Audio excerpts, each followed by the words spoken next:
राधे राधे। आगे भगवान कृष्ण बोलते हैं, जितात्मा प्रशांतस्य परमात्मा समाहिता शीतोष्ण सुदुखेषु तथा मान अपमानयो। इसका क्या मतलब हुआ? भगवान ने बोला, जिसने अपने आप को जीत लिया है, जितात्मा, जिसने अपने आप को जीत लिया है, माना अपने ऊपर संयम कर लिया है, अपने ऊपर कंट्रोल कर लिया है, जिसने, और प्रशांतस्य, माना उसका मन शांत नहीं बोला भगवान ने, यहाँ बोला प्रशांत।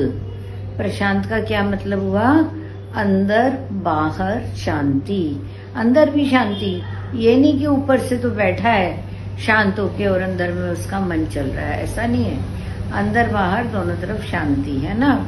फिर बोला प्रशांतस्य, ऐसे योगी के अंदर परमात्मा समाहित, परमात्मा आके बैठ जाता है। ऐसे योगी के अंदर परमात्मा आकर के बैठ जाता है। फिर उसको शीत माना सर्दी, गर्मी, दुख सुख, मान और अपमान कुछ भी नहीं लगता है। अरे भगवान को भी तो चाहिए कि किसी के मुख से बात करे।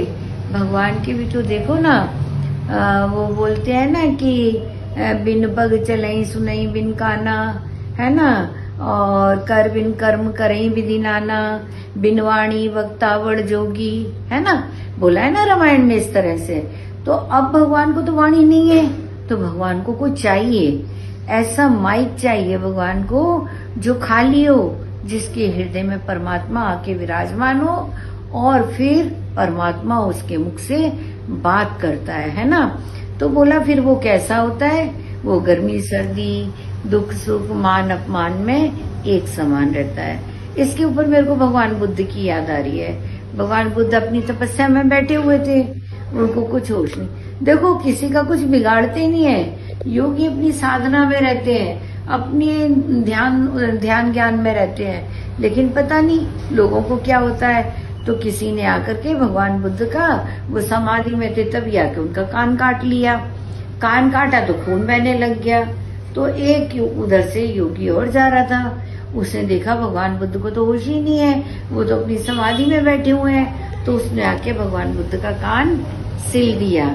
ना उनको ये लगा कि मेरा कान कटा, ना उनको ये लगा कि मेरा कान सिला गया। तो योगियों की स्थिति इसी प्रकार होती है। जय श्री राधे।